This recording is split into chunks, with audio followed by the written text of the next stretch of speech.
sometimes we mentor people that we look like, and if there's no one that looks like you, it's harder to get in. And so I think just generally with a smaller percentage of women in the industry, like women VC-backed entrepreneurs, I think it's harder to find people that are willing to, that are willing and able to invest in you deeply, just because there's a smaller pool.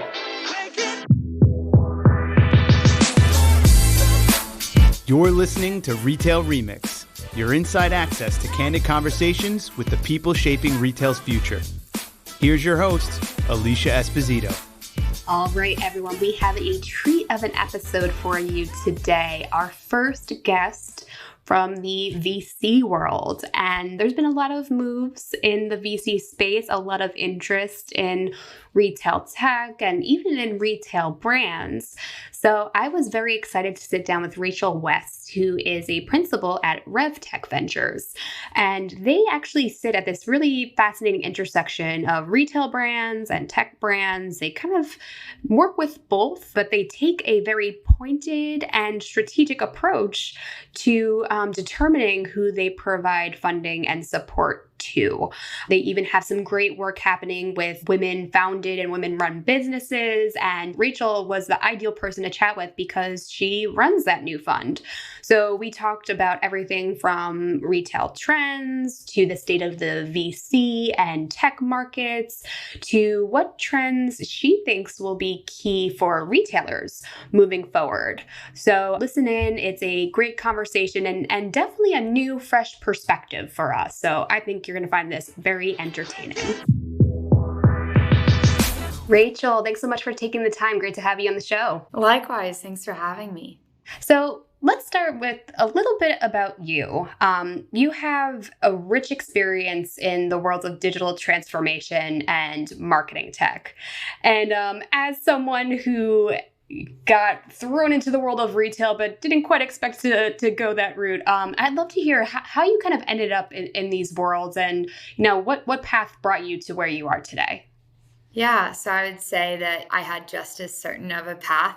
I was very confident I was going to become a surgeon, which, as you know, is very similar to retail tech, but was actually at a hospital system doing an internship where they're trying to groom future physicians for hospital leadership. And they ended up having a digital innovation group there and asked me to extend my internship with them. And that was my first foray into tech.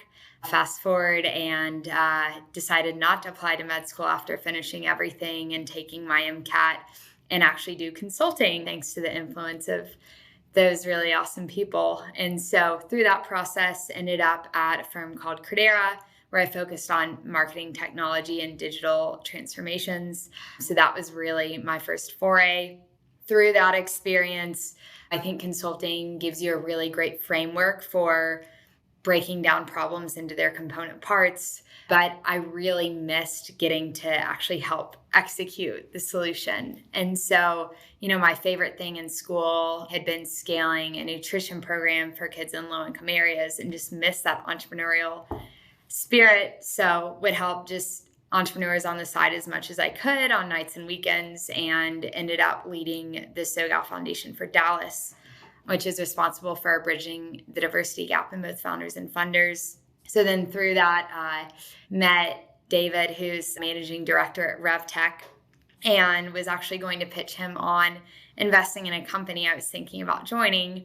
But turns out he was going to pitch me on RevTech, and, he won. So here I am. And that's how my experience developed. So very intentional as yours was as well, Alicia. Yeah, no, definitely a fascinating path. But I can see how it organically ended up that way, right? I mean, digital transformation is something that impacts all industries. So it's definitely interesting to see how you're able to go from medicine to retail tech. And you're based in Austin, which obviously is a huge hotspot for up and coming tech companies, really innovative businesses.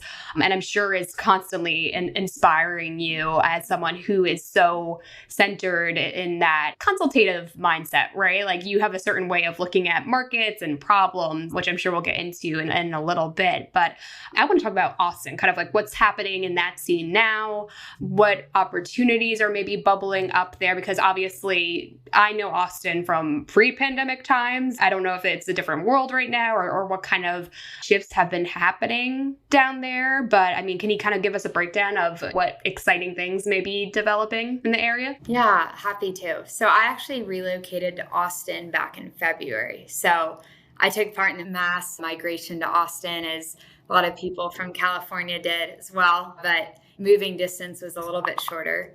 But I think it's a really great time, honestly, to be in venture there. I think it's booming. At the same time, Austin definitely has its own flavor. It's a very collaborative community, which I was honestly surprised how welcoming everyone was and really grateful at the same time. And I also think that you see entrepreneurs in Texas. I feel like historically capital has been a little bit more scarce than in some other major funding areas. And so because of that, it forces entrepreneurs to be a little bit more capital efficient as well. And I mean, recently valuations are booming. But before that, I think, in Austin, you have a little bit of a different kind of entrepreneur than you see in other regions, which I personally love. And so I think you have an ecosystem of a lot of down-to-earth people for the industry. And then, combine that with just a ton of growth and mass movement into Austin. I think we're just going to see that continue. That's great. You shared a little bit about how you ended up at RevTech, which I love a good backstory like that. And now you're a principal and you lead the early stage investment team there. What does the day-to-day look like for you in RevTech? And can you share a little bit about RevTech's sweet spot? Because I love that your firm is almost at the intersection of the retail and the tech worlds. And like we're seeing those worlds slowly start to collide, right? So, I mean, what does that look like in your day-to-day? Yeah. So day to day, I'd almost describe as week to week or month to month, because every day is completely different. But a lot of the technologies we look at are things that will help the retail industry adapt in the age of Amazon. Some concepts too, like neighborhood goods, which brings digitally native brands back in store. And so I think when you look at a venture capital firm, you can break it down into three different parts, right? Sourcing. Once you source, take the deal through the diligence process and investing. So then you have post-investment support, and then finally fundraising. And so my day usually looks like some combination of those three activities.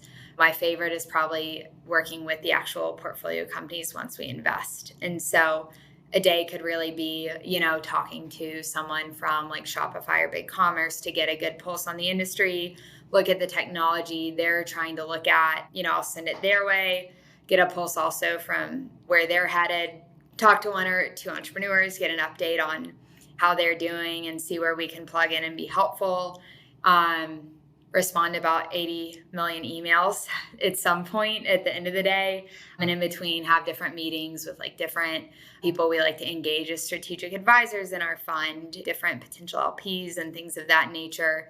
Then have like a mini fiesta with the team at some point. So have some fun traditions at RevTech. But I would say that's typical day is a mix of some of those activities. Love that. And I know in terms of the RevTech portfolio, there are retail brands and great, disruptive models, like you brought up neighborhood goods, but then you also invest in tech companies too.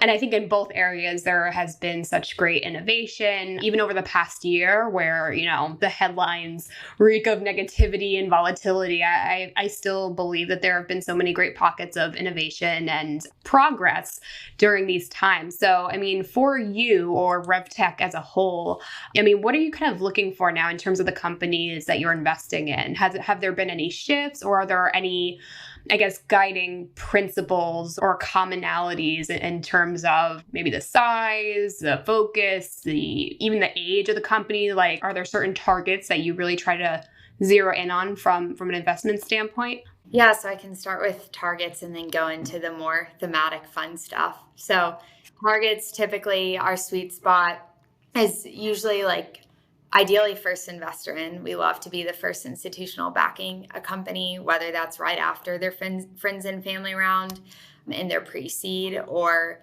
sometimes it's a little bit earlier. But we really look for things in 5 different categories. It's also all on our website for anyone that's super curious. But those being, 1, we like to see customer validation. So we don't invest pre-product. We like to actually see either a first pilot underway where we can see the product actually working and talk to the customer and see their interaction with it, or a few customers under their belt. One of those 2 options. 2, it has to be solving a major pain point in the retail industry. We only do retail. I love retail. I breathe retail. We don't go outside of that. We're very disciplined about our thesis. The 3rd thing would just be from an economic standpoint. We really like capital efficient entrepreneurs, as I'm sure everyone else does, but we really look at how does their financing plan look? Is it something where it's not going to take an aggressively high burn rate of capital to get to a certain valuation or something like that? So we like to see really scrappy, collaborative entrepreneurs. The 4th thing being, we like to see relevant domain expertise in their area that they're solving for. So for instance, I know Ben who's one of the founders of Singularly, which is an inventory forecasting company to prevent stockouts. He faced a problem at one of his previous companies, and so he built a solution to solve it. And so he's very close to the problem and can speak directly into that and to customers as well. And so I think that really helps us know that they understand the market very well and have complementary expertise. And then finally, we want to be able to help. If we can't be helpful, then we aren't one of those firms that just like to be a check. It's really fun to get to work with entrepreneurs. I think a lot of them are like my family. And so because of that, we want to be able to really help take them to the next level, whether that's helping them find their next lead, or, we've literally helped companies pivot their entire business model before. There's a wide swath of things that we do. So those are the 5 different components that we look at in terms of more of on the thematic side. I think some models that are really interesting right now, ultra niche marketplaces. I think we're seeing an emergence of those. So anything from homegrown, like diamonds that are, lab grown diamonds, very fascinating, and things that are accessible, but more like, quote, sustainable. So if we're going the blood diamond route, so sustainability is a huge issue. So a lot of tech that enables sustainability. A previous investment we made earlier in the year was called Topol, which is it enables supply chain transparency using blockchain. And looking forward, I think anything that's going to help retailers either reduce waste or more practical application, last mile. I think that's a funding category that it was the biggest funding category for retail in both 2019 and 2020. And you're just seeing that first wave of last mile moving forward. And they're now in their Series B, Series C. And so now it's time for version 2, that's an upgraded version of all of those companies to emerge. And so that's where we're getting in right now and looking. So return visibility is another huge area that we're looking at as well. So those are a few things that we're looking at. Always, there are a few other fun things as well. I could go on, but, to spare you, I'll stop there. Well, and I think there's something to be said about, you noted that you have this laser focus on the retail market. You live retail, you breathe retail, and that's what you all try to focus on from an investment standpoint. And I think there's power in that because it allows you to dig really deep into the issues and the trends that are most relevant to the marketplace because, like you said, it's so fast changing, it's so fast moving. So you're able to keep a keen eye and determine, which companies are driving the most significant change or are doing the most innovative things in particular categories. So I think that approach really shines through, I think, in the work that RevTech is doing in the companies that you're partnering with. And I know that a personal passion for you is helping women achieve personal and professional growth and receive funding. I've been keeping a close eye on that particular area of things. And it's still such a big gap between women-run companies and them getting the funding and support that's needed for them to scale efficiently and effectively.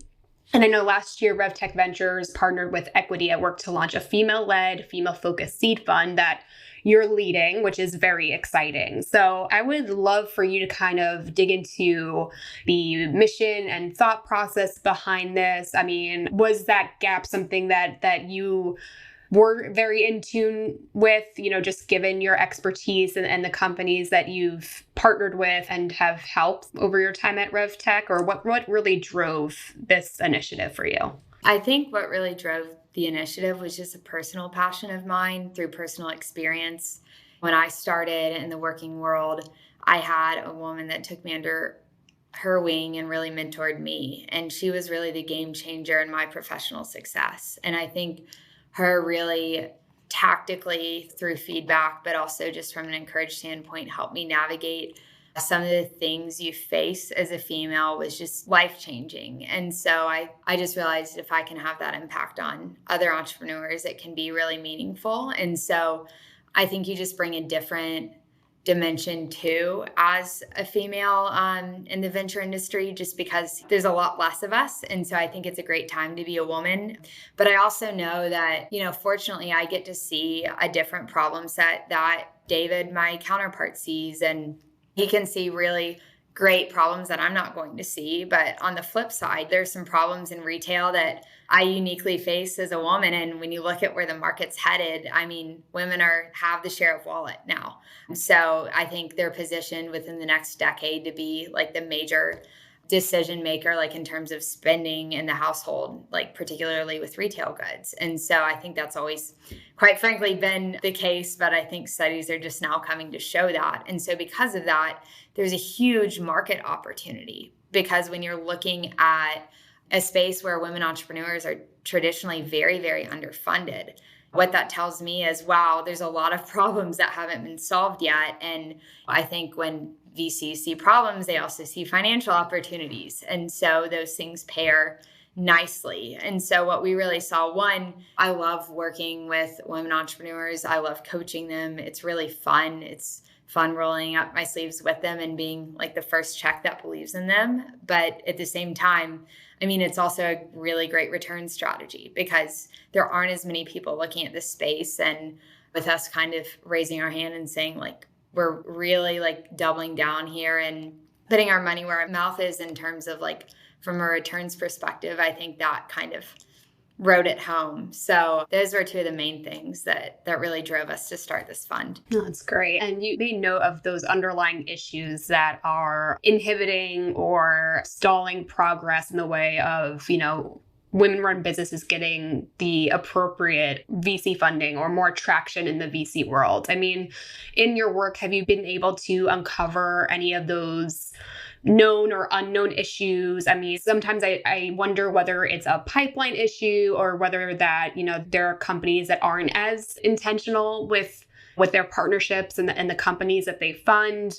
I mean, I'm not quite sure if there is an answer, but I'm curious if you've kind of uncovered anything, like as you've kind of built out this fund, as you've had more conversations with women entrepreneurs, what those underlying issues are and how they can be addressed. Yeah, I think it's a very complex problem. So there's probably 100 things, but I'll just speak to a few things just from personal experience of what I've seen. And so one, just being, a lot of it also is what the diversity makeup is on the other side of the table. And so, like I said, being a female, I've been able to see things that some of the other people on my team haven't been able to see. And that's just because I have a different viewpoint. I can think of one technology where, initially the deal had been a pass because they didn't even see the problem. And it wasn't, by no means was it like intentional, like discrimination or anything like that based on gender. But quite frankly, it was just, I don't see the problem. I don't see why this technology exists. Whereas, I'm thinking, okay, no, I need this in my life. This is something I've been wanting my entire life. And so once I, explained it to them and showed like all this stuff, they're thinking, oh my gosh, yeah, you're right. That is really big opportunity. And so my point there is, if you don't have people on the other side of the table that understand the problem, you're not going to have people that are investing in that issue. And so part of it is like, a lot of times entrepreneurs solve problems that are close to themselves or from problems they've experienced themselves. And so a woman solving a problem in retail, there's a high chance that a woman on the other side of the table may be more likely to recognize that. And so I think one, increasing representation on our side of the table is important. And that's why mentorship is very important to me. I think the second thing that's important to take note of is women traditionally do pursue more lifestyle type businesses when you look at just the proportions. And especially being in retail, it's a lot harder.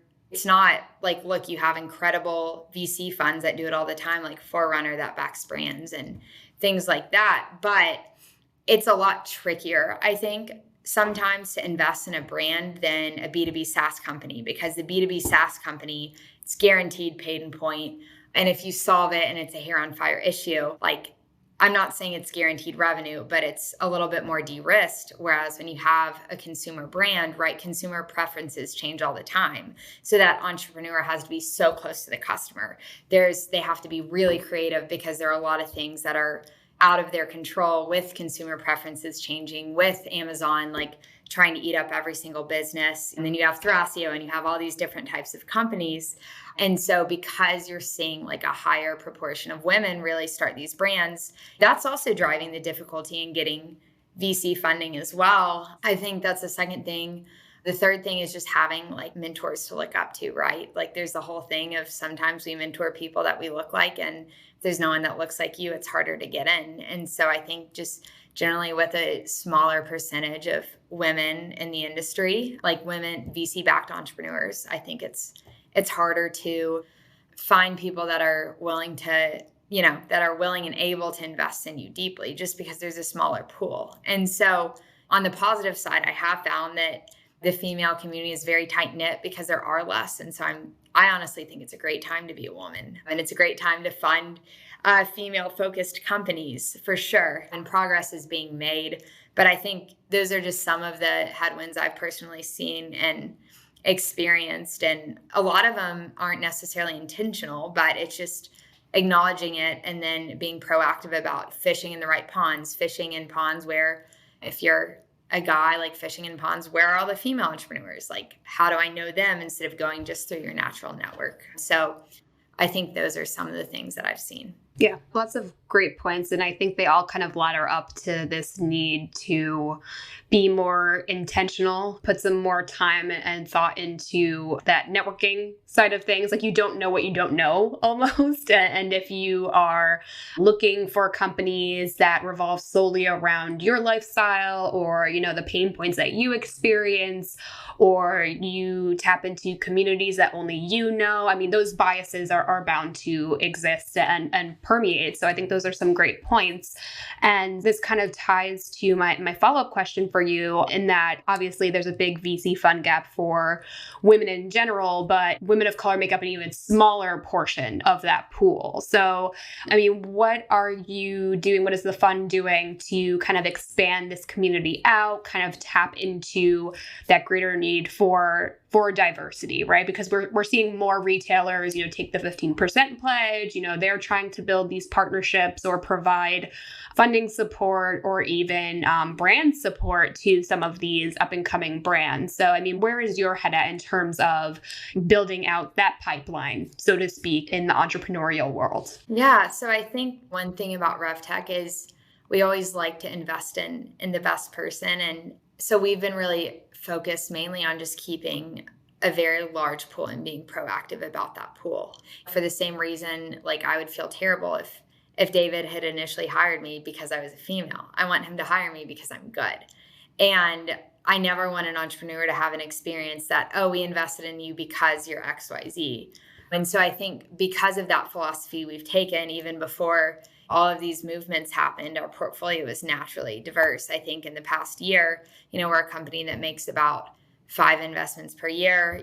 2 of our investments had been, one was in a Pearson from Pressed Roots, which is a dry bar concept for women with textured hair, Black female, and then Ben, Black male, founder of Singularly. And so we didn't invest in them because of a certain demographic, but we just saw a really great market opportunity.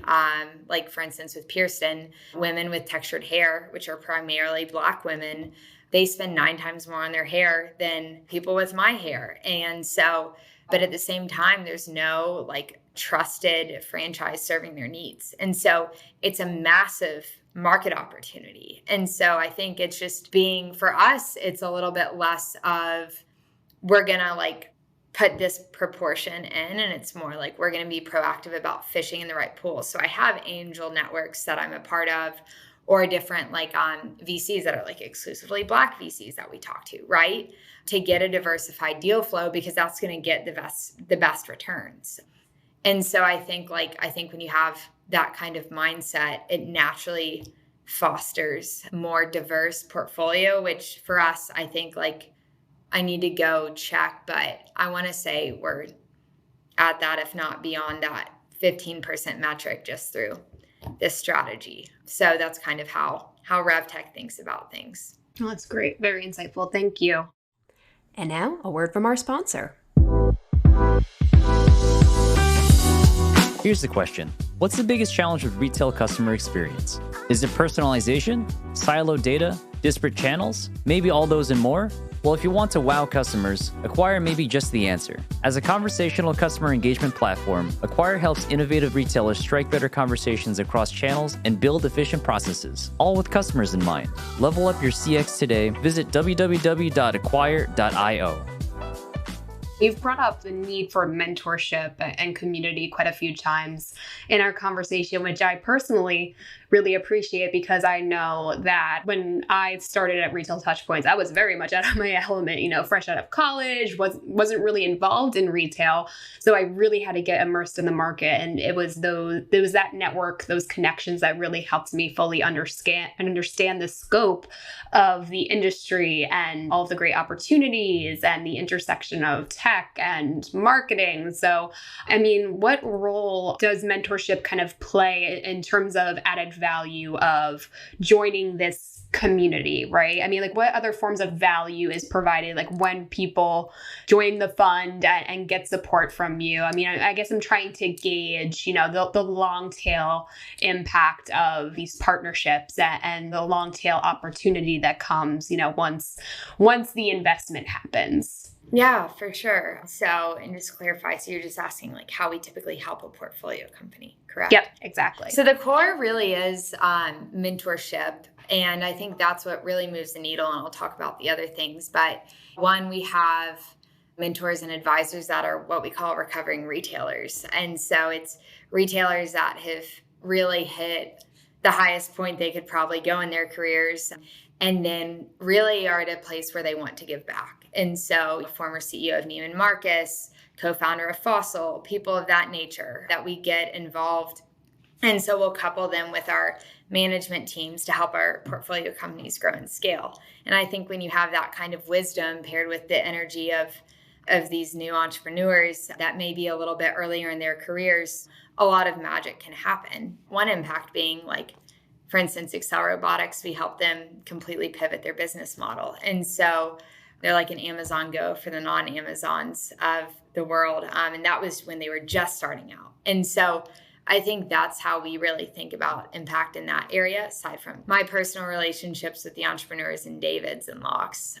And then I think like outside of that, it's like finding a lead for their next round, which I just did with one of our portfolio companies. I think when RevTech invests in a company, because of our retail expertise, it's kind of like a mark of certification that this is a very legit company. And so VCs trust us. And I often get a lot of general VCs will come reach out to me for my opinion on XYZ company in this space, because when you see, I think we've seen over 94% of deals in our space within our thesis this year.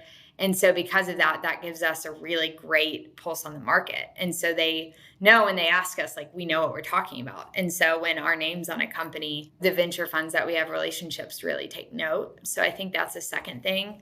And then third thing is like those traditional portfolio services that everyone has in terms of added support.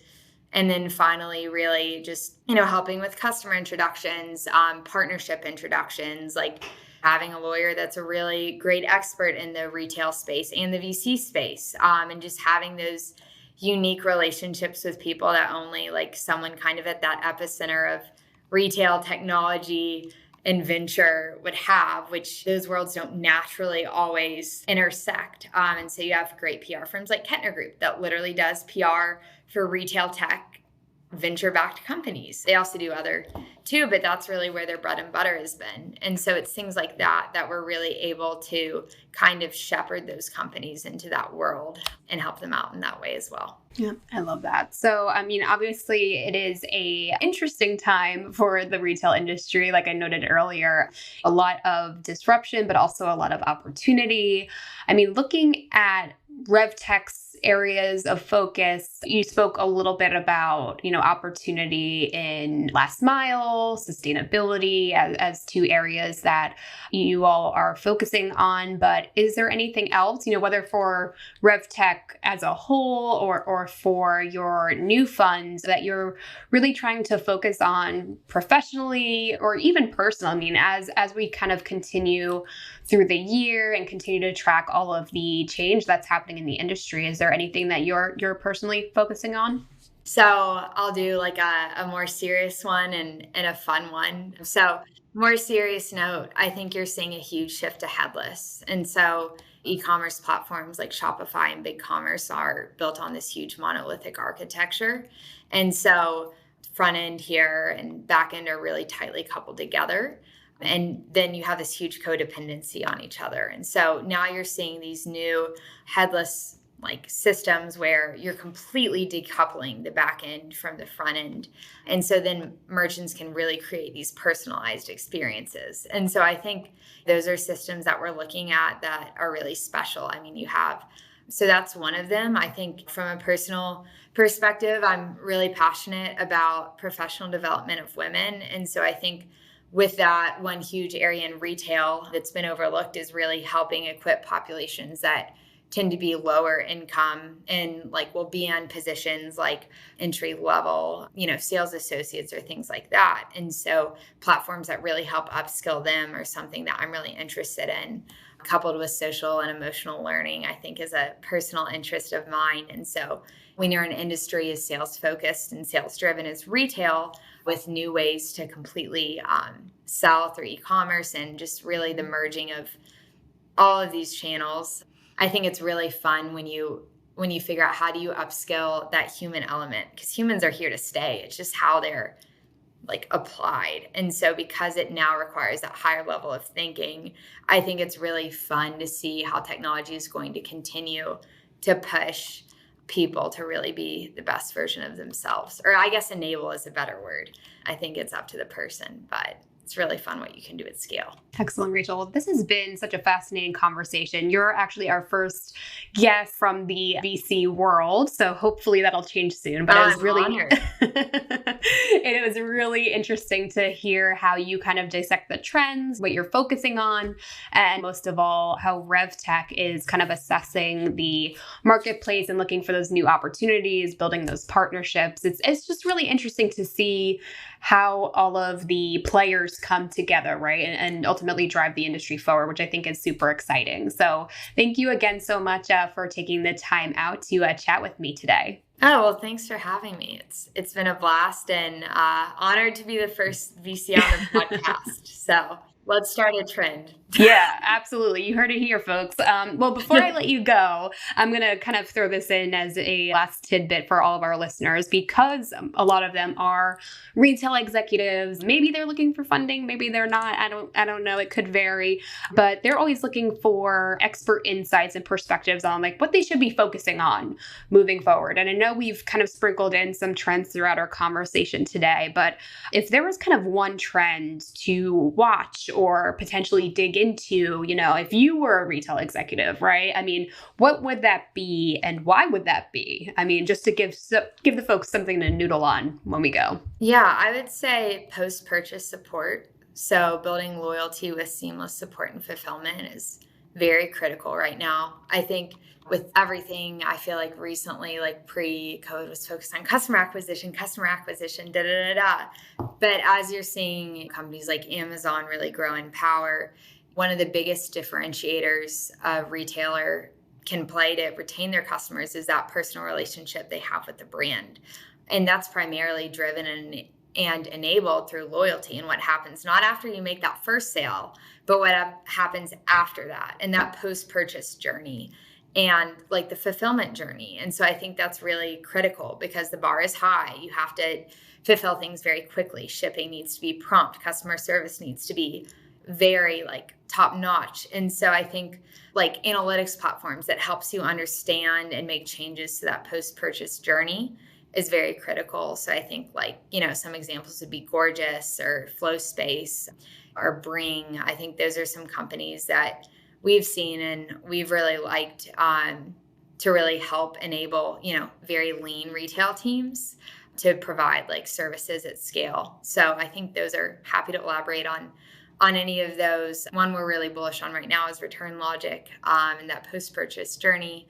Really like the founder there. And so I would say post-purchase is very critical right now, especially in enabling fast returns and really mitigating all of the chaos that can happen when after a customer orders a product. So yeah, it's been really interesting to see the focus pivot to that post-purchase experience. So love that answer. A great way to finish the conversation, especially with everyone talking about the shift to digital and using digital as an acquisition tool. It's a nice change of pace. So thanks again, Rachel, so much for taking the time out. And thanks again to all of you for joining us for this conversation.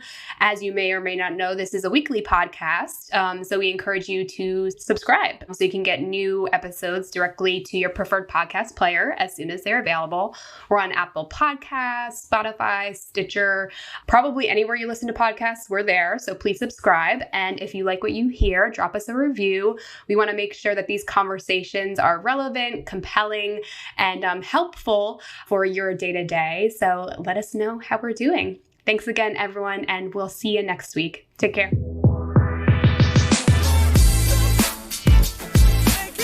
Thanks for listening to this episode of Retail Remix. Be sure to subscribe so you never miss an episode. You can find us on your favorite podcast player. Until next time, keep mixing it up.